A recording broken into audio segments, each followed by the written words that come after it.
ప్రేక్షకులందరికీ నమస్కారం. ఈరోజు మన స్టూడియోలో ప్రముఖ ఆధ్యాత్మికవేత్త, ఆస్ట్రాలజర్, దత్తాత్రేయ గణపతి ఉపాసకులు మురళీధర్ శర్మ గారు ఉన్నారు. గురుగారితో మాట్లాడేద్దాం. గురుగారు నమస్కారం. మహాదేవ శ్రీమాత్రేడు మహా. గురుగారు, ఏప్రిల్ 12వ తారీఖున చైత్ర పౌర్ణమితో పాటు హనుమాన్ జయంతి కూడా వచ్చింది. మరి ఈ రోజుని మనం ఎలా వినియోగించుకోవాలి, ఎలాంటి విధి విధానాలు పాటించాలి, పూజ విధానం ఎలా ఉండాలి, అలాగే అన్ని విధాలు కలిసి రావడానికి ప్రత్యేకంగా రోజు మంచి రెమెడీ ఏదన్నా ఉంటే మా కోసం తెలియజేయండి. 12వ తారీఖు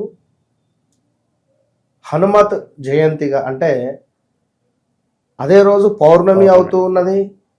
స్వామివారి యొక్క జననము అనేటువంటిది మనకు చెప్పడం జరుగుతుంది.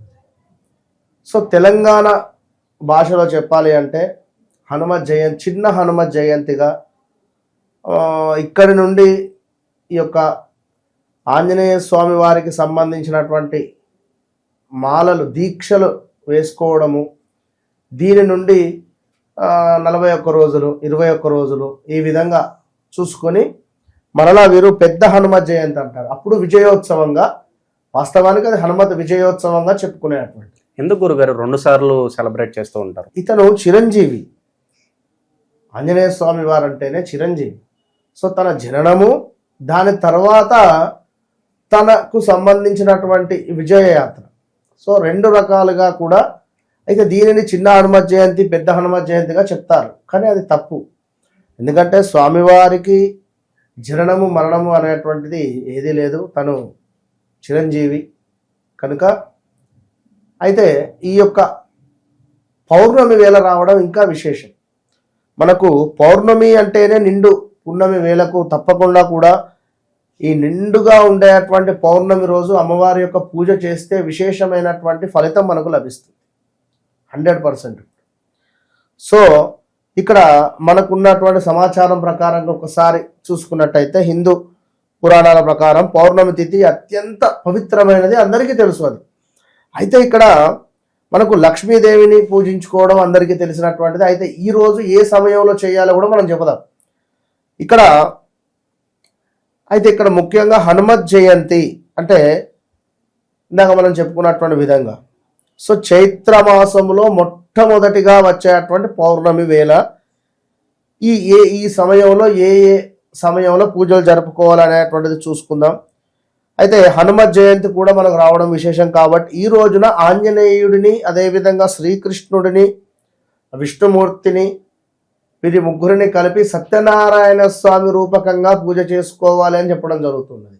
సత్యనారాయణ స్వామి కథలు విన్న, స్వామివారికి అభిషేకం చేసుకున్న, సత్యనారాయణ స్వామి వారికి ముడుపు కట్టిన మంచి ఫలితం కూడా కనబడుతుంది. అదేవిధంగా మనకు ఆనందము, శ్రేయస్సు కూడా కనబడుతుంది. తప్పకుండా చేసుకునే ప్రయత్నం చేయాలి. ఇక్కడ ఉదయము 9:30 గంటల నుండి 1:58 వరకు మధ్యాహ్నము, అదేవిధంగా సాయంకాలము 6:25 నుండి 11:27 వరకు, రాత్రి కూడా మనకు 11:30 నుండి 12:30 లోపు లక్ష్మీదేవిని ఆరాధించడం వల్ల విశేషమైనటువంటి ఫలితం లభిస్తుంది. ఇక్కడ పురాణాల ప్రకారము మనకు వానర రాజు కేసరి తల్లి అంజనికి చైత్ర పౌర్ణమి వేళ ఈ యొక్క ఆంజనేయ స్వామి వారు మనకు జన్మించాడు. మరి ఈ పర్వదినాన హనుమంతుడిని స్మరించుకుంటూ సుందరాకాండ పారాయణం కానీ, లేదా విశేషంగా హనుమాన్ చాలీస కానీ చదువుకోవడం వల్ల మనకు రాబోయే ఆపదల నుంచి ఆంజనేయ స్వామి వారు మనల్ని రక్షించేటువంటి పరిస్థితి ఉంటుంది. తమ జీవితంలో కూడా సంతోషకరమైనటువంటి వాతావరణాన్ని కూడా నెలకొల్పుకునేటువంటి పరిస్థితి ఉంది. మరి పురాణాల ప్రకారం చైత్ర పౌర్ణమి వేళ మనకు ఇక్కడ కన్నయ్య అంటే శ్రీకృష్ణుల వారట రాస్ ఉత్సవాన్ని నిర్వహిస్తారట. ఈ ఉత్సవంలో వేలాది మంది గోపికలు కూడా పాల్గొనగా ఇక్కడ వేణుమాధవుడు ఆనందంగా కూడా పాల్గొని నాట్యం ఆడుతాడట. సో ఆ పవిత్రమైనటువంటి రోజున తీర్థయాత్రలకు వెళ్ళిన, సో శ్రీకృష్ణుల వారిని దర్శనం చేసుకున్న, సో మనకు విష్ణు ఆలయాలను సందర్శించిన, ఇంట్లో సత్యనారాయణ వ్రతాలను ఆచరించిన, అదేవిధంగా ఎక్కడికైనా నది స్నానానికి వెళ్ళినా, ఏమైనా దానం చేసినా లక్ష్మీదేవి యొక్క అనుగ్రహాన్ని లభిస్తుంది అని చెప్పి మనకి ఇక్కడ చెప్పడం జరుగుతుంది. కనుక పౌర్ణమి అంటేనే మనకు ఎంతో విశేషం. ప్రతి వీడియోలో చెప్తాను, పౌర్ణమి రోజు నాడు రావి చెట్టు వద్ద ఉదయం 10-10:30 ప్రాంతంలో దీపారాధన చేయాలి. దీపారాధన చేసి ఆ యొక్క దీపంలో కాస్త 3 ఇలాచీలు వేయాలి. వేసిన తర్వాత చక్కగా కూడా బొబ్బట్లు కానీ, స్వీట్ కానీ, రవ్వ కేసరి కానీ, లేదా బెల్లంతో చేసినటువంటి నైవేద్యం ఏదైనా ఇది తీసుకువెళ్ళి రావి చెట్టు దగ్గర పెట్టాలి.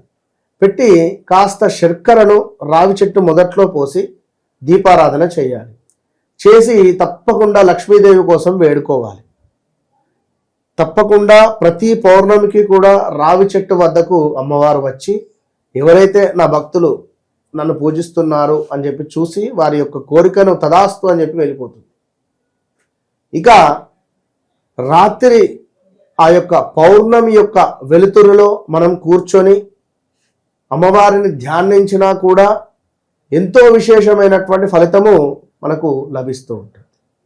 కనుక ఈ యొక్క పౌర్ణమి 12వ తారీఖు హనుమ జయంతి పౌర్ణమి వేళ విశేషంగా ఆంజనేయ స్వామిని, విష్ణుమూర్తిని ఇద్దరిని కలుపుకొని చక్కగా కూడా సత్యనారాయణ స్వామి రూపకంగా పూజించుకోండి. మీ ఇంట్లో ఉండేటువంటి సత్యనారాయణ స్వామి యొక్క విగ్రహానికి అభిషేకం చేసుకోండి. గురుగారు, విశేషంగా శని భగవాను నుంచి ఆ దోషాలు కానీ ఏమన్నా ఉన్నా పోవడానికి విశేషంగా ఏదన్నా మంత్రం చదువుకుంటే బాగుంటుందంటారు ఆ రోజు?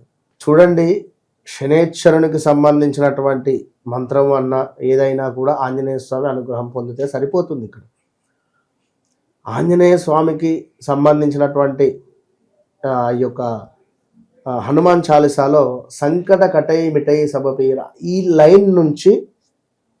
లైన్ మొదటగా 2 లైన్లు చదువుకొని జయ హనుమాన జ్ఞాన గుణ సాగర, మళ్ళీ అక్కడి నుంచి ఎండింగ్ అయిపోయాక ఫస్ట్ మొదటి 2 లైన్లు సంకట కటై మిటై నుంచి స్టార్ట్ చేసేసి ఆ 2 లైన్లు చదివి జయ హనుమాన చదువుకొని ఎండింగ్ వచ్చిన తర్వాత మళ్ళీ ఎండింగ్ మరలా 2 లైన్లు చదవాలి. ఈ విధంగా ఒక 5 టైమ్స్ చదవండి. అద్భుతమైనటువంటి ఫలితము మీ సొంతం. చాలా బాగా వివరించారు గురుగారు. ధన్యవాదాలు. మహాదేవ్.